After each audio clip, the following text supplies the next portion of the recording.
Greetings, ladies and gentlemen, and welcome to the latest chapter of Ars Magica, taken from the subreddit HFY. All the relevant links are down below, and please like, comment, and subscribe like any good minion of the algorithm would do. And as always, I hope that you enjoy. Chapter 77. Growl's head hurt immensely as he groaned and sat up off the ground. His eyes cloudy. He took in nothing from his environment except for the fact that he could feel sand beneath him. His eyes, while clouded, could at least take in the light of an artificial sun, its rays somewhat burning his clouded vision away. He hissed in the phantom pain of the light, bringing his hand up to shield his eyes. Slowly, awareness began to creep back into his mind as he realized where exactly he had woken up. "We're still in the dungeon, aren't we?" His dour tone betrayed his disgruntled nature his thoughts took to turn towards. However, despite him voicing it to open air, there was someone there to actually hear the question. "Yep, you were out for a while there," a feminine voice responded. Growl's head turned away from the sandy floor to upwards to find the slime girl standing there, conveying an emotion of sass to him. His eyebrows raised up to their own accord, and he realized the effect the slime girl was capable of producing. Only those who had an high enough amounts of charisma could deal with conveying emotions that complex to other beings. However, as soon as that thought crossed his mind, he realized the fact that the sand wasn't just under him, but around him. His head turned around, finding that they had been on a beach, waves licking that little bit away from his feet, with deep rivulets leading away from the apparent ocean. He turned his head backwards to find that the beach that they were on was in fact part of an island. He could see only a couple trees and some greenery, before an indented pool within the middle of the island could be seen, although, at a distance, he could only make out half of it from his vantage. The reason why he discovered that this was an island was the fact that he could see the curvature of it, leading away from him to a circle around. Normally, he wouldn't assume anything, given that he was in a dungeon, but judging how haphazardly put together the middle of the island was, with its tree all equidistant away from the middle pond, he could safely assume that the dungeon did not develop this level all that much. However, a deep sense of confusion filled him. What had happened to the windswept islands that the guardian in which they faced? How did they find themselves out there when they could barely hurt it? And above all, what had happened to his sword? Despite all of these questions filling his mind, though, the only one that managed to make it past his lips was, "How long was I? Don't know. Think of a couple hours at least." Carmia interrupted the orc's thoughts. However, his questions were still as fast coming out of his mouth as she was in answering them.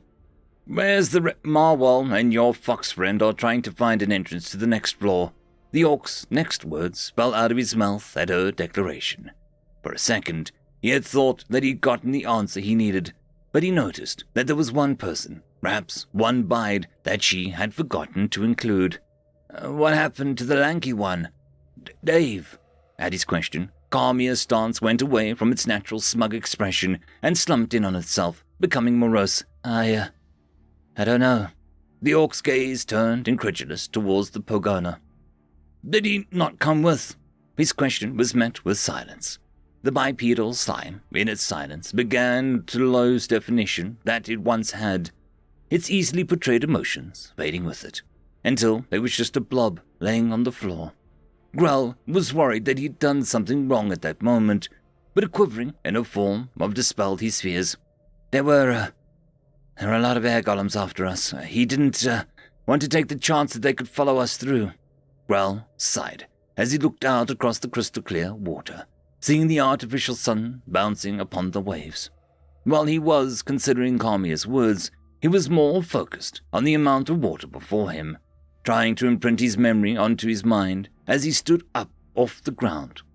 Beside the stiffness of these muscles, he could not feel what had been wrong with him before, nor could he have known without Carmia stating otherwise. However, his wistful gaze had to end at some point, as all things do. "Fair enough, I suppose," he declared. moving his head away from the ocean and back towards Carmia. On his way to her, though, his eye spotted something else that he couldn't have seen while lying down on the beach. There, lying further across to the other side of the island, was haphazardly put together shack. He assumed that it was the work of the group, rather than the dungeon, due to the nearest tree having been cut down and refitted towards the express goal of making a shack. Steadily, he made his way over towards the shack, his feet traveling the expanse of the sand towards the demarcation of grass and trees, the blades being soft upon his skin of his shin as he walked. As he got closer towards the shack and passed by the body of water in the middle of the island, he noticed a fair few things that his previous distance did not allow him. The first was that something was lurking beneath the island's oasis. He couldn't exactly tell what it was, but the fact that it was completely still, even with his closeness towards upon the shore, put some modicum of safety in his mind. The second was that the cut-down trees looked off somehow. While the edges were like they had been cut, closer inspection revealed an almost artificial nature towards the cuts, like the trees had been born with them rather than having been grown. Finally, there was a shack. While it was haphazardly put together, it was also damaged. There were lines and cracks running up and down alongside the piece of wood that had been used, almost like something had been battering itself against it recently. He glanced behind him to see Carmia following alongside him at a jaunty pace. "Have any enemies come around?" questioned. Carmia's form jiggled a little bit before it began to elongate and regain its previous rigidity as she formed back into her normal stance of a bipedal, her slime reshaping itself to form her head, arms, legs, and body. "None, thankfully. The others think that this is just a rest floor instead of a puzzle or a boss one." He thought upon her words as he walked towards the shade of the shack. "Seems reasonable, even if it's a bit simple." Carmia nodded at his words. "Things tend to be when there has only been two bite able to talk so far." He chuckled a bit at the truth of her words. However, something still stuck in his mind as something big to ask still as he placed his hand upon the uneven doorframe of the shack. "So, why were we—" However, as he spoke, he trailed off as he realized something. Normally, such a thing would have been forgotten. As with most pains that were healed, keeping this in mind, it was quite unlikely for the orc to have remembered his body filling up with air and being wreaked havoc upon his insides. It would likely continue to do so until it found a way out. If it hadn't been for the being known as Dave, somehow he managed to both heal the damage that was being done to him as well as calm his body down enough to get the air to leave him. He remembered how he had been injured and perhaps why he had been under in the first place. "You just remembered." Carmia's words pulled at Grell's attention. He marveled at her ability to read him. She would have made a good investigator, if she wasn't already one at least, in his opinion. "Yeah, where's my tusk?" His thoughts were disrupted, as when he went to scratch his face, he noticed the fact that his entire head was uneven as his hand brushed the jagged edge of broken bone. Instantly, his blood became ice, and his muscles became as stone while his mind stilled at the quiet. For a moment, everything about him was still. Then Carmia answered his question. "It's on your face." With a white-hot seething rage spread through Grell's, her head words registered in his mind. "The other one, the one that fell off." He spoke tersely, for he was in his right to. For an orc, their tusks were everything. How pristine and sharp that one would be kept just showed how well it could deal with daily tasks, for only the most pristine and sharp were dutiful to others. It was technically more than that nowadays, due to the increased amount of thoughts that passed through the present-day orcs. However, it was mostly tradition, and, just like much of it, there were still some things that served as good punishments as they did back then, like the removal of one's tusks. Today, that kind of punishment had been pushed towards the wayside for the orcs who had committed the gravest of crimes, but had not been enough to deserve a death sentence. The reason behind this, of course, being the fact that an orc's tusks were also the way that they interacted with the magic world. Without tusks, an orc would find their influence upon the world significantly lessened to such an extent. that the title, diminished, would have even represented anything close towards that state. I think Dave pocketed, figured he could have attached it back with whatever healing he's got going on, even if it doesn't work like that. At her words, Growl's expression of quiet anger faded away. However, there was still a grim determination within him, which bid him to walk away from the shack and begin walking back to the beach that he'd woken on. "Where's the entrance? I'm going back," he declared, as he marched back towards the ocean shore. He thought that perhaps all he would have to do would be to float along until he ended up at whatever he ended up at. With Kamia's help, he thought that he could be sure to get back towards the higher floors. However, a grip upon his arm made him stop. He turned to find Kamia had managed to get back enough of herself together to actually become tangible, and that her shape had confirmed towards an Ev coloring, becoming indistinguishable from any mortal affinity Ev with clothing.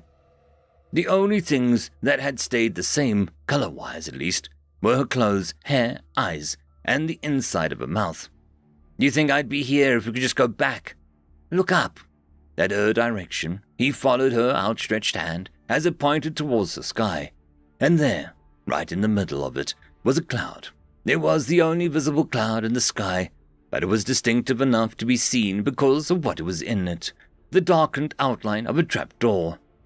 Realization came upon him. "Oh, yeah, is it? It doesn't allow you just to barge through, if you're asking." His lips closed on her own accord. He worked his brain for ideas, but he, and Orcs in general, were not known for any modicum of advanced intelligence.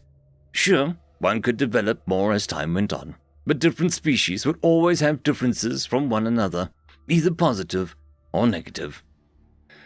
Well, I'm out of ideas." He collapsed back onto the ground, kicking up the sand with his legs sprayed out of stretch. "In the same boat here," Kamia replied, as she too followed him on the ground, with Growl massaging his legs to get rid of the stiffness that he could feel from waking up. Even though the massage helped, there was still a twinge within his body, acting like a coiled spring. Growl couldn't figure out why exactly he felt that way, until he realized that he had one last question to ask. Until then, his body would always be tensing for a fight that might not come.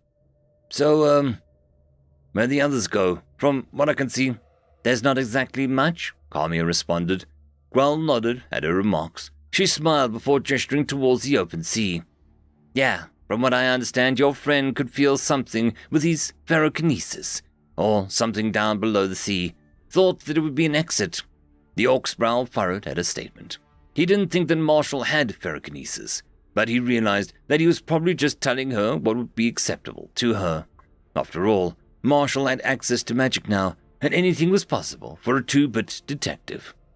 He couldn't be happier for his friend, but it would be a lie to say that he didn't feel a modicum of jealousy for the fact. His kind almost never would be able to gain magical might. However, his speeding shifted away from that as he recalled a very important bit of information. "If there is, you should know that I can't swim, lady." Kamia's head balked in the confession. "Really? When you're raised in the mountains, water that deep doesn't come naturally." Growl chuckled a bit as he looked out over the calm blue sea. "But it still comes. Don't you all have bathhouses or something here? It's supposed to be a merchant city after all," Kamia proposed. Growl scoffed. She was right, of course. There were bathhouses located within the city. However, they wouldn't allow just anyone upon their premises. "Yeah, a merchant city, like proper ones that spend as little as they can on anything. It's not a city made for people, but for profit," Growl surmised. He thought that, perhaps, that was all the proper merchant cities were like. Centers of trade between nations, much like this one was.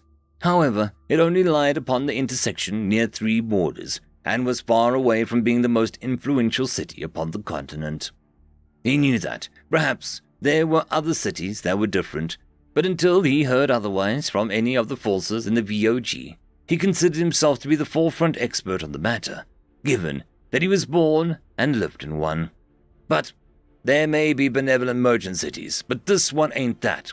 Kamia stared at the declaration, putting a thoughtful expression as she studied the Orc's face. "Huh," she let out, finding the Orc spoke truth. or at least believed himself to speak truth. This would definitely be information her employer would want to hear about. What? The Orc's question pulled Carmia out of a funk. Nothing, just, what I've read has said different, she stated flippantly. Huh. Don't believe everything you read from books, kid. Growl chuckled a bit at the Pagona. At the continued silence, Growl realized that he never actually asked how old the Pagona was. While they were rare, he did know that they could be anything they wanted to be, and while the figure that the woman did pick was, most definitely, not young, it wasn't too old either. He thought that, perhaps, if she were a tad younger, she'd make herself a bit more, So, with a new look on her, he hastily coughed, trying to get his thoughts in order. Sorry, more used to dealing with children, he apologized. Carmia only stared at him, quirking an eyebrow. Devils? She questioned. Almost always. You? His question took Carmia away from a present moment, back to the facility.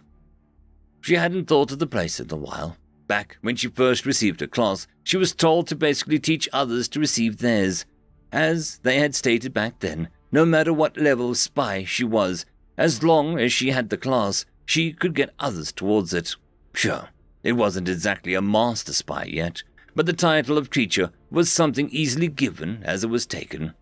She was barely older than the people she taught, though, so almost no one was willing to take her seriously. She sighed out loud, putting herself out of her memories. The same. Growl's unspoken question became answered, led him towards something he'd always heard about but never felt strongly about. You ever miss them? Sometimes. There's always that one student who always takes well, who always follows your instructions and, sometimes actually talks to you rather than the class. But the rest are simply jerks. Her voice held hints of melancholy. Of course, the person she was talking about was long gone, probably put on a mission by one of the other nobles or a member of the royal family. She couldn't know, not unless someone was allowed to tell her about the girl's new job placement. Ha! Yeah, right. Haven't had that happen to me yet. Only ungrateful brats with boots that are too small to even fill. Children? Yeah, proper ones. Lost a lot in the force lately, and higher-ups are keen on enacting a lot of replacements really fast. Carmia quirked a brow as she finally turned her head towards the orc. What happened? Rang fight, big one. Don't really see it as more than that. Growl didn't want to divulge anything more. He didn't have the right to. Not after Marshall's downgrade. Growl, what? Carmia asked, confused. It's in my name. Don't I think I properly introduced myself to you, considering that you were, indisposed earlier? The orc stated. Carmia took a minute to properly take in the sentence before she stimulated embarrassment upon her form. Ah, well, thank you. Was trying to put a name to the face. She chuckled a little bit at the end. Growl grinned as he gestured towards his face. Well, it's pretty distinct now, I suppose. Just a bit upset still is all. Carmia winced at the topic, although being somewhat glad that Growl was able to joke about the issue. The tusk, yeah. Well, we can always ask for it to be included in the rewards for when we...